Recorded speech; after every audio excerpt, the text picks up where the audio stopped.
This is the life of many vendors in Haiti, lining up and crossing from one side of the border to the other, attempting to make a living in the Dominican Republic before returning home in the evening. But this constant flow is about to come to an end after Dominican President Luis Abinader announced he'd be shutting the border with Haiti. All of our borders, land, maritime, and air will be closed. And this until they stop their provocative actions. There's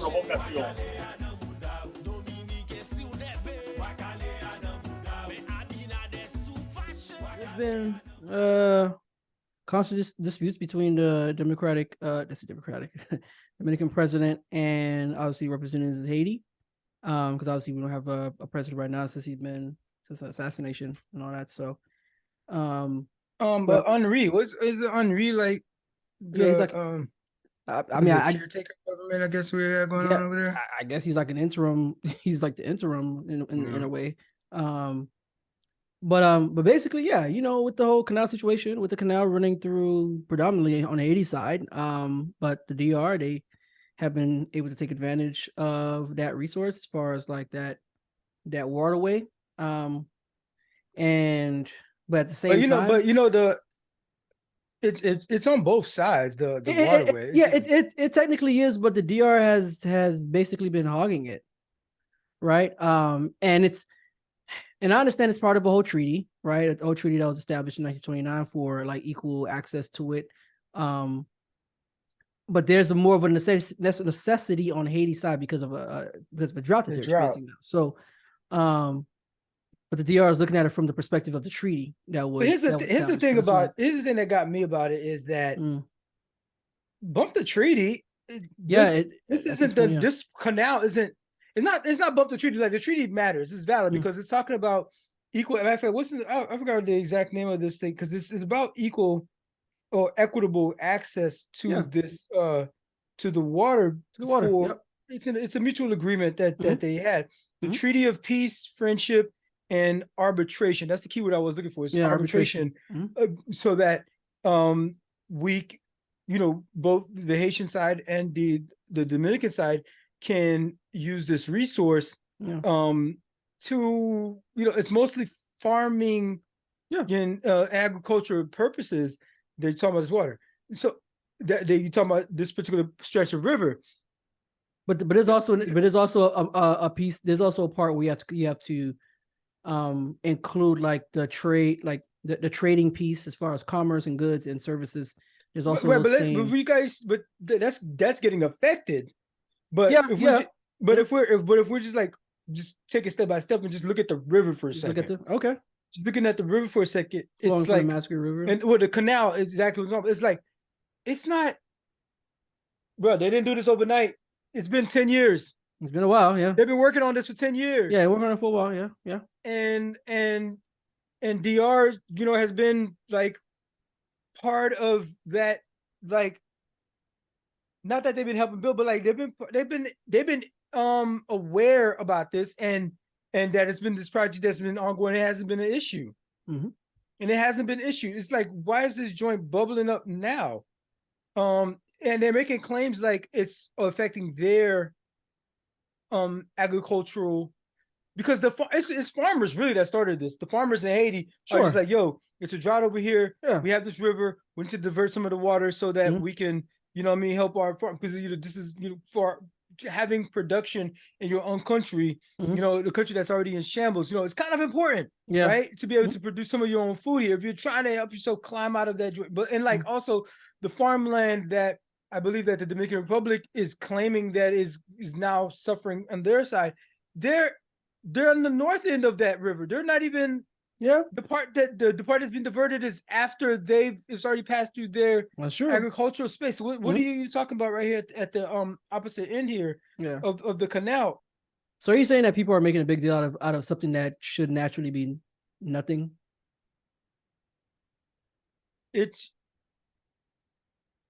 I'm okay. There's a bigger picture I'm trying to make here. Okay. There's a bigger picture I'm trying to paint here.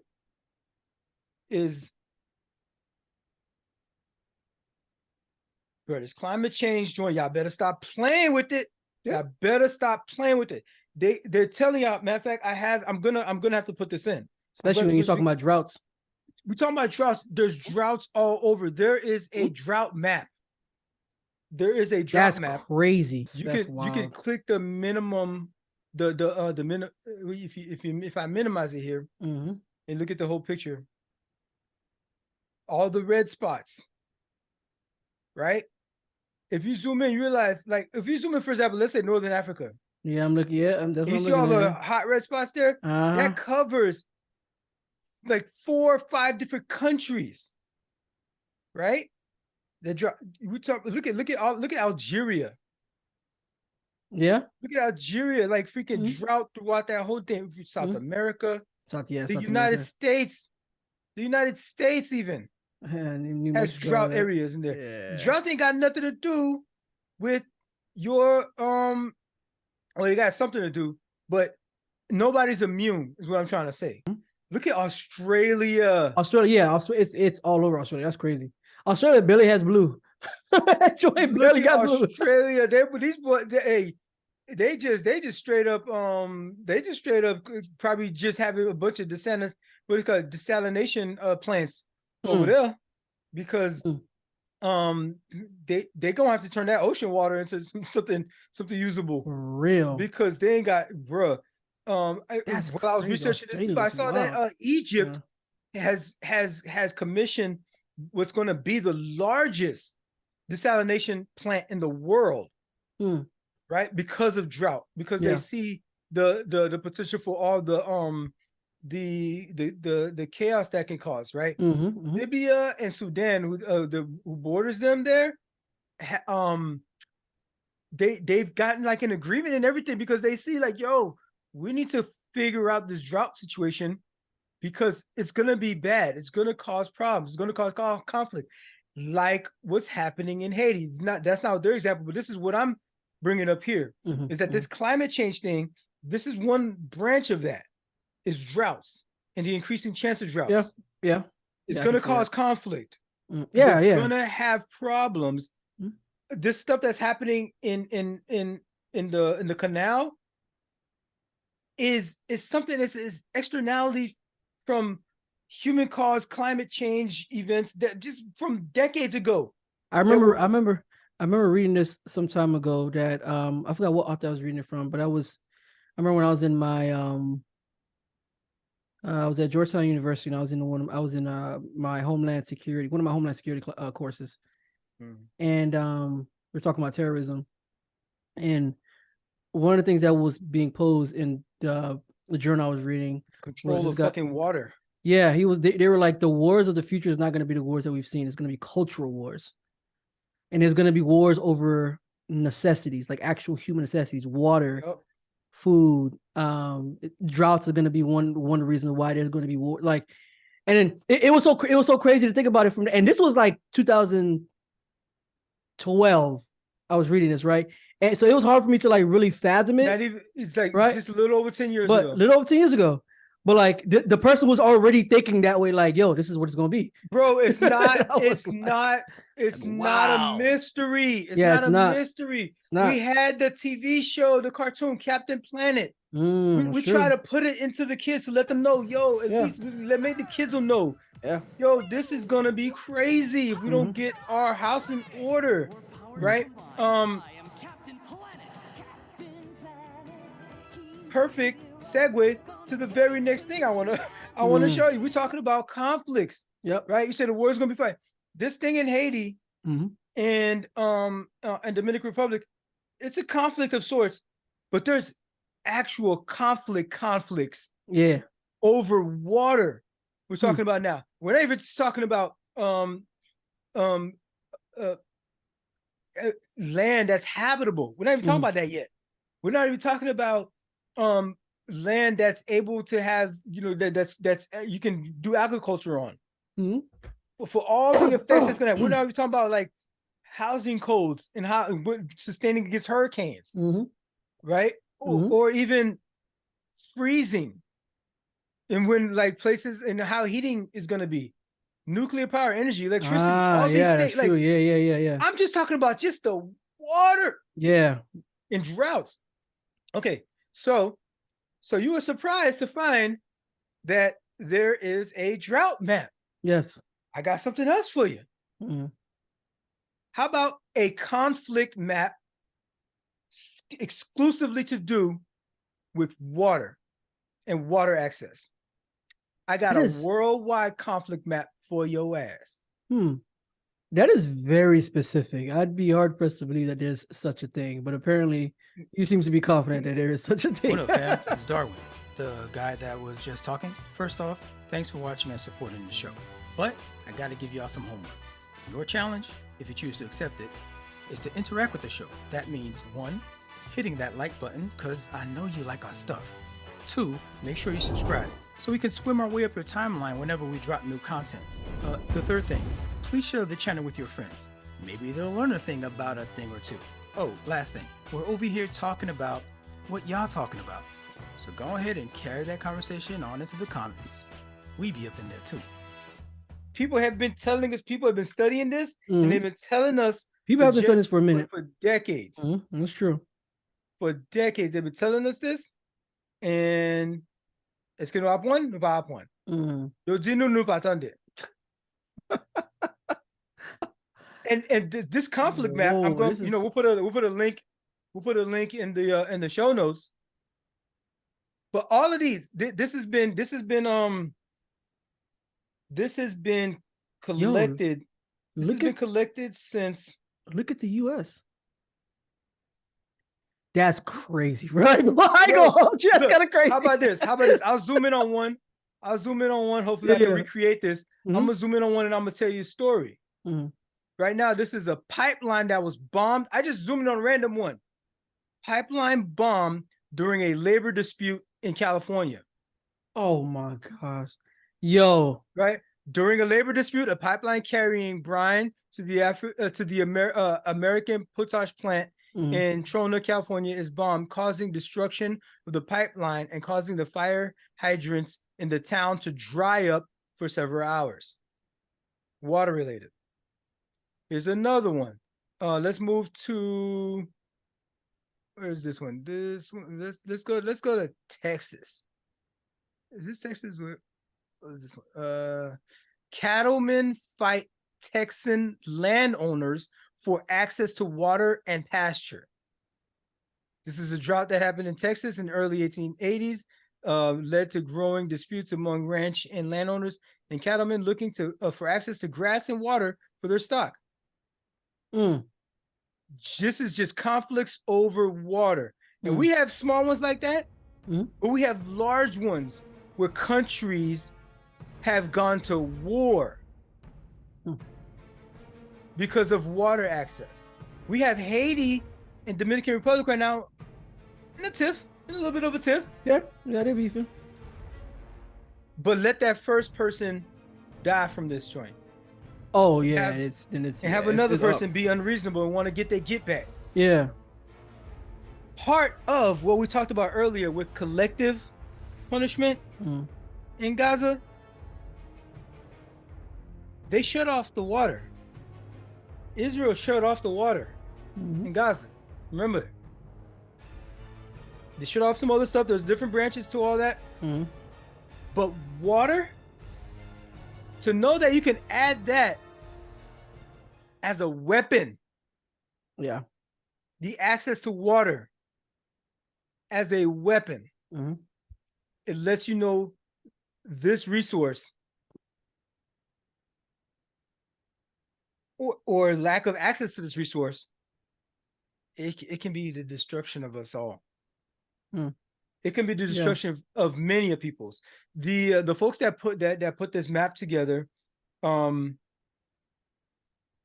say that the bulk of conflicts are agriculture related. So they're talking about out of all these water ones, it's all agriculture related. What's happening in Haiti? Not in Gaza particularly. That's water. It's a water conflict. It's not agriculture related. What's happening in Haiti is the farmers need water for their land. Yes. 70% of this stuff is of the water conflicts is agriculture related. What do they need agriculture? The agriculture to feed their people. Yeah. It all starts to feed their people, to feed their livestock, to sustain their society, it all starts from the water. They say we 70% of fresh water, actually 70% of it is fresh water. They say specifically, because again, we have to find different ways. I know South Africa a couple of years ago was talking about getting tugboats. Tugboats are very powerful water. I know it got a cute little name, tug, but they're very powerful vessels that they were trying to tug an iceberg to South Africa and mine the iceberg for fresh water because of the drought that was there. It's bad. We're trying to come up with it's bad out there. That's bad. Right? How would you engineers, bro. Yeah. Engineers, but it's floating. It's floating. So hey, get some tugboats, get enough freaking hooks and chains on that thing, and get a couple tugboats, and maybe get an iceberg that's not as big, you know what I mean? Or you maybe get a couple of them, medium-sized ones, and wow, that's different. And station it right off your port, and you mine it for fresh water. And maybe it lasts you a month, you know what I mean? You just keep doing that. You know what I mean? You just have a whole new government program to just go collect icebergs. And we already have a problem with our icebergs melting. Yeah, it's true. Yeah. And when icebergs melt, they melt right into the ocean, which is salinated, so raise the sea level. Plus now this is water that's not fresh anymore because it's mixed in. Because it's mixed in, with the ocean water. Because the icebergs are pretty much snow that's packed over years, and rain and all that packed over years and frozen. So it's the stretches you're gonna get from the land, and more than the ocean. Boy, we categorize water conflicts in 3 groups. This was a report to the BBC. So there's one group is as a trigger of conflict, where violence is associated with disputes over access and control of water. This could be a trigger, what's happening in the canal over there in Haiti, right? I'm trying to zoom out and show the bigger picture of this water thing, and not hyper focus on what's happening in Haiti, which is tragic already because the country is disheveled as it is. There's a lot of death and destruction there. Then you have the gang violence that's there, that's indiscriminate violence, but they supposedly changing now. That we're like, oh, we're not going to go after civilians anymore because they've been getting them Zoclos, right? For sure. Been having it, but so that's a trigger to conflict, right? Another one is as a weapon of conflict, like I was saying, what happened in Gaza, right? Including for the use of dams and withholding water or flood, or withholding water as a weapon, or releasing dams and flooding downstream towns or villages or areas that be like by releasing the dam. That's a weapon, right? And as casualties or targets of conflicts, where water resources or treatment plants or pipelines are targeted during conflicts. So what one of the things that the national security has, let me see, I don't think anything I'm saying is, I think this is public reporting, that one of the things that Russia targeted and had tried to target is some water systems in the United States. You shut off one of those valves that helps that maybe is regulating a certain chemical level. Actually, that maybe going into a water treatment plant. You may be and if you, speaking of water treatment plants, have you ever like passed by one? They stink. They are, oh my God, they're awful. Or you drive by that joint and it's all up in your car now, the smell. It's, oh my God. So you got to put the car on the recirculating air so that you can shut off your outer vents of your vehicle, so you don't have to like live in that crap while you're driving by. But they are doing some work at them treatment plants. They absolutely to get us to be able to, for you to be able to be over here. That's why it smells like that when you pass by it. Because they were putting in work. They putting in so work. That you can come home and turn that faucet, and it's that clear stuff that come out that you can actually put in a cup and drink. Them people in Flint, Michigan can't do that. Absolutely not.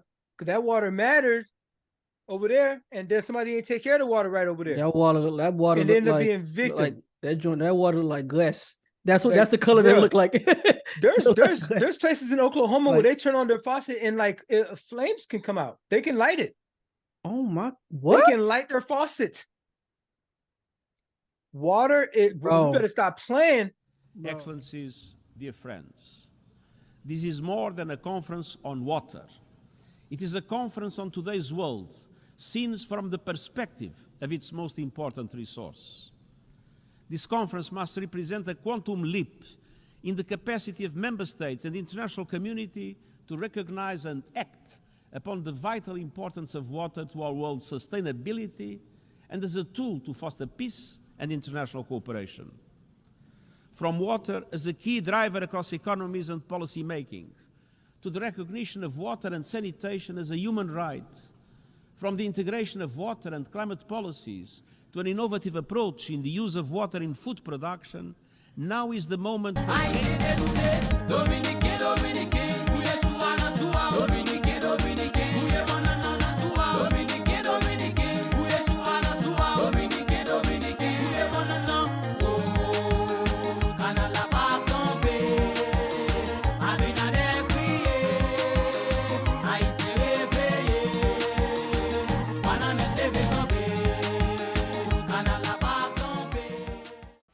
Oh, you like that? You like that, didn't you?